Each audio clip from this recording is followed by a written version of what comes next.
right, so it is the tech track. There will be some technical parts of the presentation, but we're a little crossover here, I suppose. But that's what the e-commerce world is. So we're not in a recession right now officially, but there are a lot of businesses that are suffering. They might be, we've heard phrases like a, recession that just affects certain industries, right? Sort of a rolling recession that's not affecting the entire economy at once. We also hear a lot of talk about maybe we're going to have a soft landing from all the interest rate issues this year, and we don't know, right? Maybe we will. There's a lot of risks out there.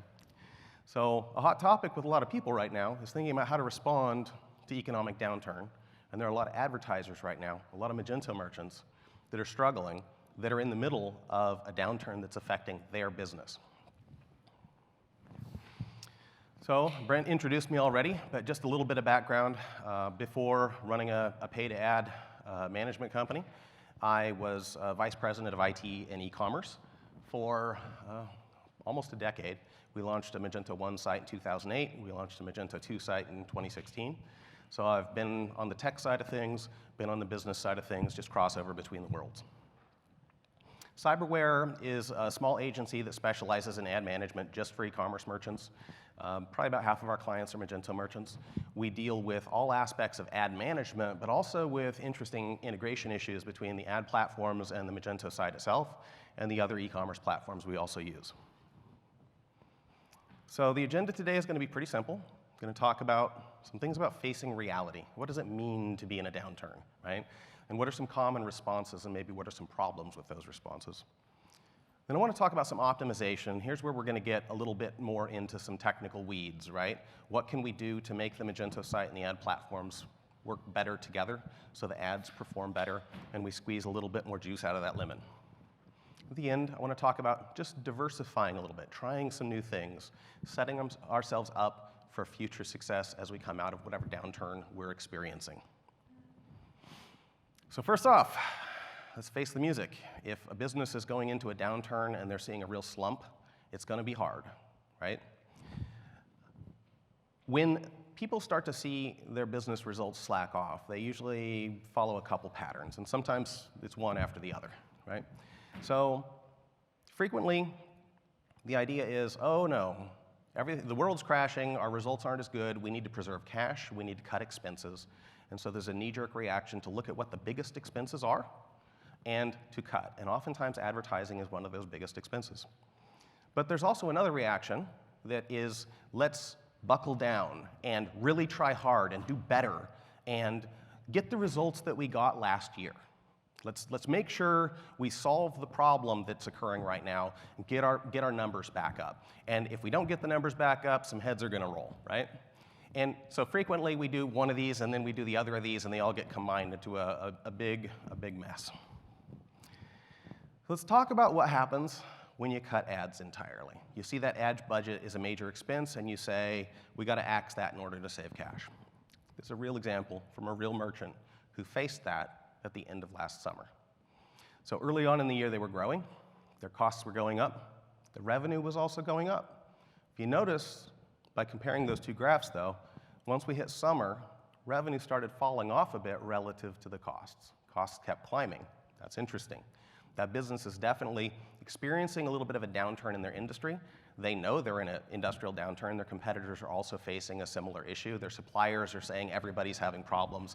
They made the decision to cut the ads entirely. And you can see ads cut, revenue cuts. A few weeks later, they realized that was a mistake. They reversed course. They turned the ads back on. The reason this was a mistake is they were in a scenario where they were like basically spending $1 and getting $3 back. So they thought they were going to save, a whole lot of those dollars they were spending, but then they lost a whole lot of those $3 they were spending in ad-generated revenue after accounting for product costs and ad costs. And their cash flow got a lot worse all of a sudden. They didn't save any money at all. They made it worse. So then they started to try to ramp back up. And note that the ramp up goes slowly because we're dealing with systems where there's machine learning algorithms, machine learning models that have learned what works for your ad accounts. And when we stop the training data going in, they no longer have accurate current data, and they have to reset and start over. And you've also changed the dynamics with your competitors because you just gave them a huge gift. They just got a boost in their revenue. Their ads are performing better, so they're spending more now. And now outbidding them to get those clicks is that much harder. A way to think about profitability in the ad systems is that there's this interesting response curve where as we spend more up to a point, we make more. And then past that point, we make less. There's a point of maximum profitability. The point of maximum profitability really has to do with the crossover of when the increasing marginal costs of outbidding your competitors for more clicks crosses the point where you're no longer making profit on each additional product you sell, right? So there is a point where you're making the absolute maximum profit that you can on a given ad account, on a given campaign. And where this is different for different businesses, but there is a point where you're maximally profitable. If you're at that point on the graph here, B, you're doing great. If you're up at A, you're overspending on clicks that aren't generating profit. If you're down at point A, you're underspending and leaving money on the table. So in a downturn, what happens is the opportunity available to you, it shifts, it diminishes. The curve changes. And if you were spending at that point B before, that optimal point of profitability is no longer at the same budget level. You have to cut to stay optimally profitable, but you'll be generating less profit than you were before. But any other point of spending, any other budget amount, is actually going to cost you more. So that's the best choice to make if you're optimizing for short-term profitability. So think about the idea of maybe accepting the middle ground here. You don't want to cut ad budgets entirely. You don't want to turn advertising off to save money. But you're probably going to have to cut your budgets, right? You're not going to achieve last year's results because that opportunity is not available to you right now. We're in a competitive landscape. We have to outbid competitors for results. They're all struggling with the same thing. You're not going to get that. So instead, there is a gem of wisdom there about trying to optimize everything you can and squeeze everything you can in terms of performance out. And that is a very good gem of wisdom. Like, we want to do that. We want to optimize as much as we can. So let's get the best results we can. Let's think about some things to squeeze some more juice out of the lemon. I'm going to talk specifically about a few issues that are common with Magento merchants right now and are a little more on the technical side. These are things that dev agencies could help their merchants with, ad agencies could help their merchants with, merchants who are doing things in-house could do a little bit better on. So number one, a lot of advertisers have far too many campaigns. And again, think about the fact that ad campaigns are really using machine learning models to figure out how to bid based on a whole lot of different factors. Those models feed on data. We need to give them the most data possible for them to perform the best that they possibly can. When we fragment ad accounts into a whole lot of really little tiny campaigns, we're splitting up the data in a lot of little buckets. The campaigns don't optimize as quickly, they don't optimize as well. And there are frequently opportunities to optimize just by merging campaigns that are redundant or don't need to be separated in together. There are reasons to split campaigns separately on accounts, but a lot of campaigns are split separately just because some manager in the business wants to have data on separate line items when they're looking at a list of campaigns just for reporting purposes. So I always think it's important to think about driving performance with your campaign structures, not setting them up for reporting. There are other ways to report on the data. One of the really good reasons to split campaigns out separately is when you're dealing with a merchant that has products that have a whole lot of different gross profit margins. There are some merchants where all of their products are 40% margins, but most merchants have products that are 25% margins, and then we got a cluster of products around 35, and we got some that might be 50 or 60% or 80%, right? We should be treating these products differently. And if we're feeding these out in data feeds out of Magento, and we actually can flag them based on profit margin levels, we can segregate them into different campaigns that are bid more or less aggressively. And this is just another example of that idea that if we're, we want to not leave money on the table for the really profitable products, we want to spend more to get more. But the really low margin products, we don't want to spend as much. We don't want to overspend and lose money on those. There's a place where we can set our targets where we're maximally profitable. So here's an example of a business that has budgets that are fairly flat throughout the year, okay? And then at the end of the year, you can see a spike up for holiday sales. They want to spend more around the holiday season. And the same principle applies to this sort of scenario. So the graph on the left here is budgets over the year. The graph on the right is performance over the year, ROAS, right? Note that summer has an awful lot of performance. Springtime into summer, that's where there's an opportunity to make a lot of money that's not being met by raising the budgets. Later in the year, actually, even though we're spending a whole lot more in the holiday season, because that's when people are shopping, right? But that's also when competitors are spending more. So there's not actually a proportionate lift in the results late in the year.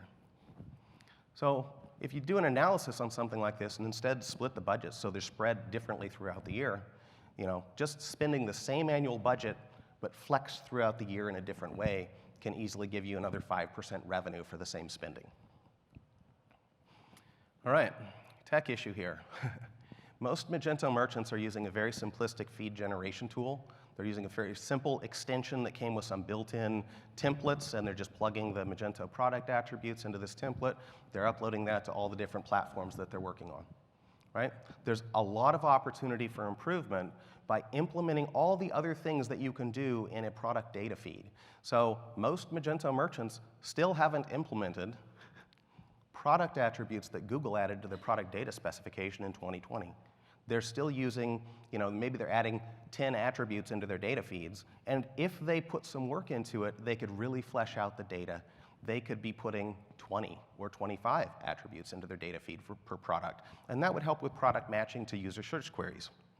Yeah, obviously, more sales would come from that, higher conversion rates. A current issue right now is third-party cookie deprecation.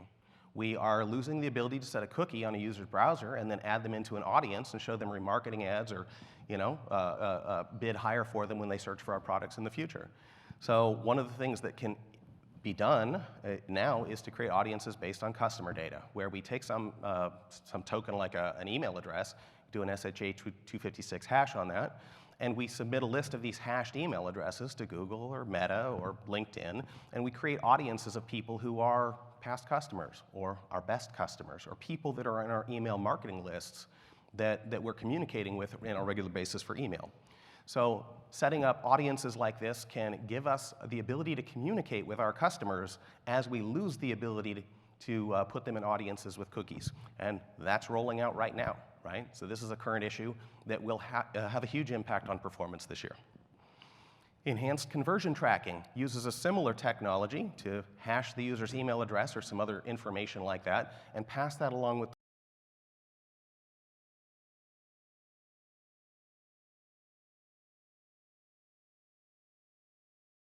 situations where some of the data is being blocked or even when they're blocking conversion tracking with browser extensions. Enhanced conversion tracking can lead to a few percentage points more conversions being tracked, and that might not sound like much, but that might be a little bit more later in the year due to cookie blocking issues. Also, if you're just a few percentage points more efficient in feeding data into those machine learning models, they get better than your competitors, and there's a snowball effect over time. Over on the Meta platform, it's even easier. You don't even have to set much up. You can just flip a couple checkboxes, and the Facebook pixel will pay attention as people are going through checkout and they realize the person's typing in an email address. I'm just going to grab that. It's going to be hashed in JavaScript in the browser, so it's never shared off-site with anybody else.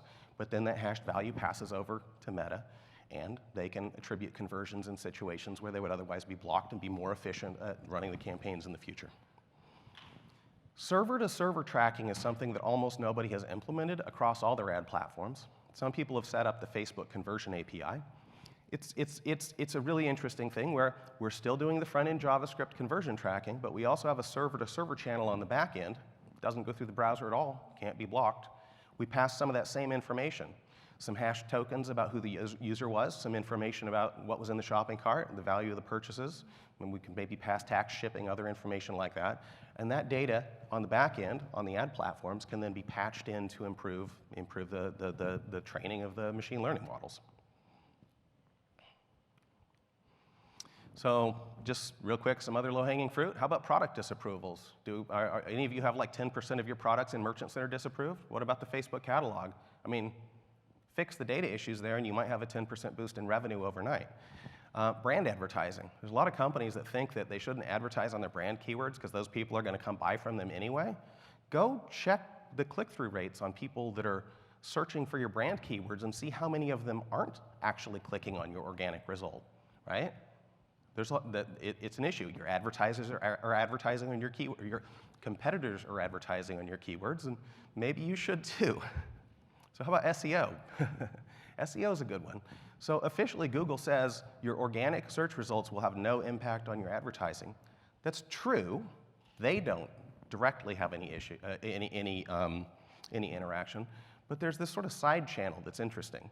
If you have organic results and paid ad results on the same search engine result page, a user is more likely to click on those. You've knocked an extra competitor off that search result page. You have higher click-through rates. Click-through rate is one of the key factors that drives the quality score mechanism that Google uses to determine how much you have to pay per click to win the auction. So if you get a slight quality score advantage through the increased click-through rate, you get cheaper cost per click. That's a financial factor that's going to influence your bottom line and influence the ROAS of your ads. So we're here at Meet Magento, Florida, right? There's a lot of opportunities to explore other website improvements. The thing to think about is every website improvement that improves the website's conversion rate is going to make the ads more profitable automatically without spending any more money at all, right? It's a way to squeeze a little bit more out of it. So I'm going to talk about just a few ideas about how to diversify, and then we'll wrap it up. If we think about what to do here, what else can we do? What can we try to do that we're not doing already? Other ad platforms, other opportunities. It's hard because every business is different. Like our customers are on different platforms, and there's no common answers that are true for every business. So I'm just going to give a few thoughts, maybe talk around some of the issues. First off, maybe think about focusing on that lower funnel.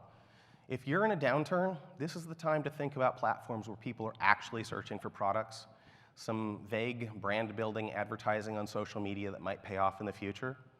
Maybe that could go for a while. We can turn that back on next year, right? A lot of merchants are advertising on Google, almost everybody. But a lot of people don't advertise on Microsoft, and that's a little strange to me. It's really easy to set up a Microsoft Ads account. People on Microsoft are searching for products. It can be really profitable in some industries. Like a lot of people have Windows computers that are locked down and they can't upgrade their search browser, right?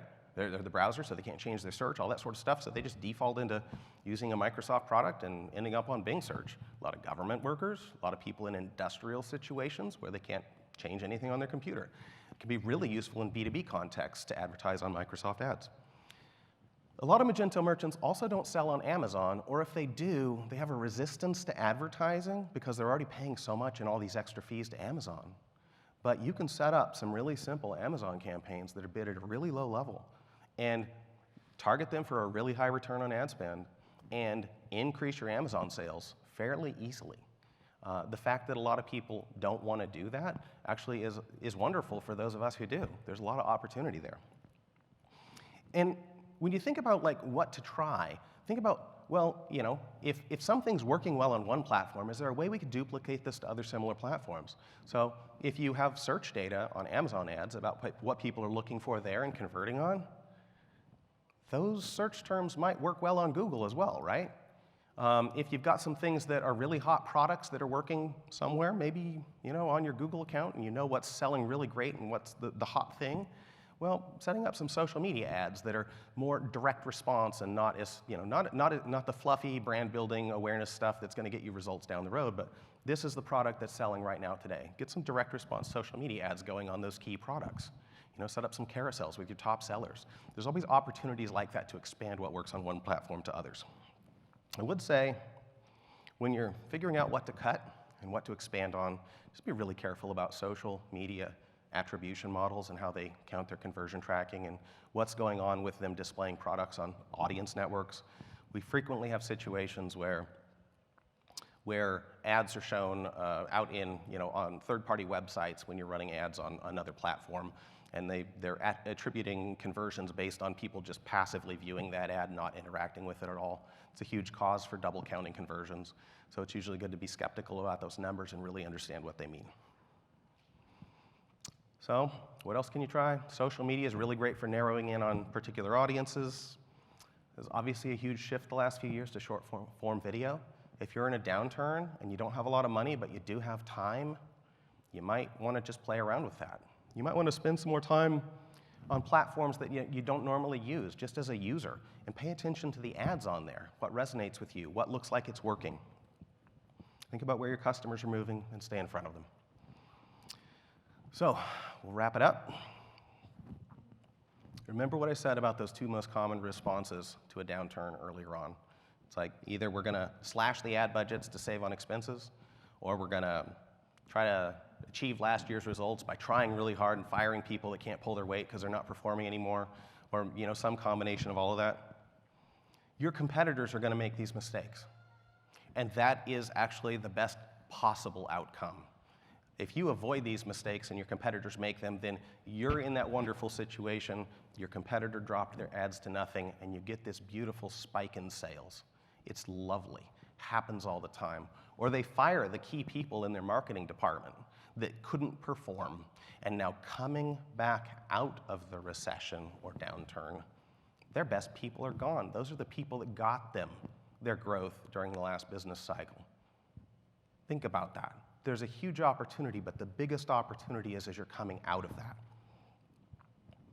So, to wrap it up, what matters the most? Face the reality that you're probably going to have to cut.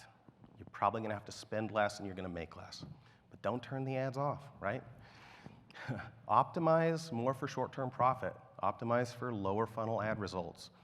Modernize all those ad integrations. Like, a lot of those things aren't going to make a night and day difference in your business, but an extra 3% performance here and 6% performance there and 5% performance there on different things that you do, that adds up to real money when you make a lot of those improvements. Really look into server-to-server conversion tracking. As there's a lot more ad blocking on the front end, this is going to be increasingly important. Right now, it's kind of hard. But if you can get ahead of the curve on that, you're going to be ahead of your competitors. And seriously, experiment and try some new things, especially if you are in a downturn and you actually maybe have some time and you don't have as much money. Try to invest some of that time in some experimentation with low-dollar experiments and see what you can do. This is all about getting ready for the rebound. So as economic conditions improve, you're able to really grow as the market moves back up. All right, that's all I got for you today. Probably not a lot of time for questions, but... Well, we do have a few minutes for questions if anybody has any. Okay. Hands.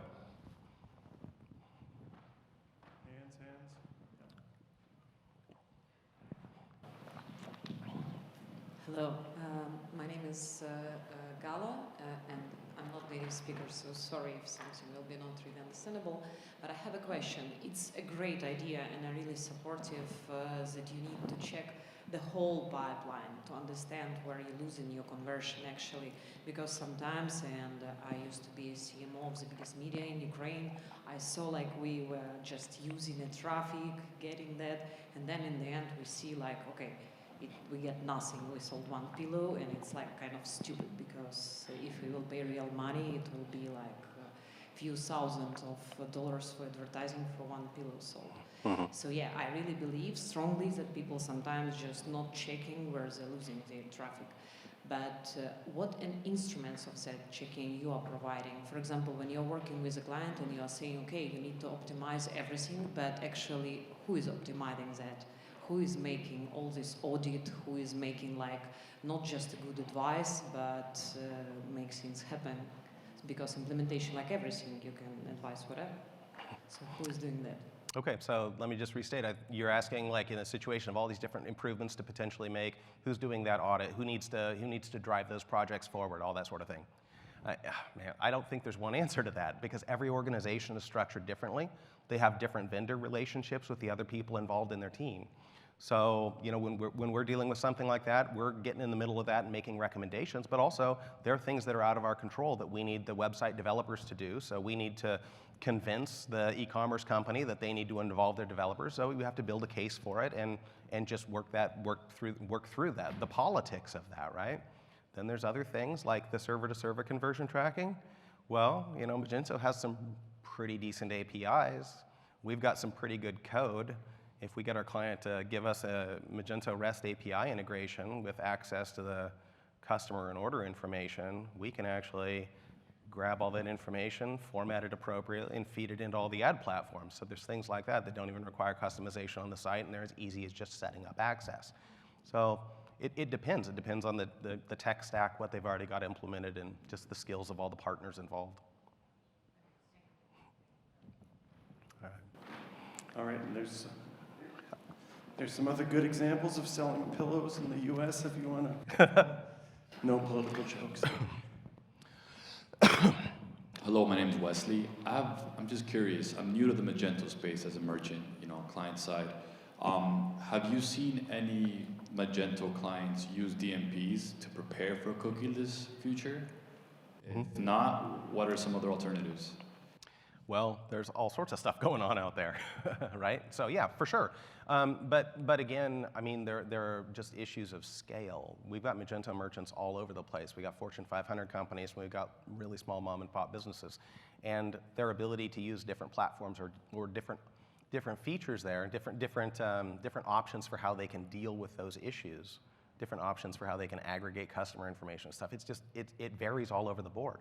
So a lot of times I like to default to what's the lowest common denominator, what's the easiest, because you can get the easy stuff turned on first and fast, and you don't need to deal with complex integrations. And again, going back to just simple API integrations, you can pull audience information, past purchasers directly out of Magento very easily, and upload it to fan it out to all the ad platforms you want to, actually very easily. It's not as complicated as most people think, and there are a lot of options out there for doing it. There's just a ton of them. Anybody? All right, I think we're done, Brent. Thank you. All right, thank you.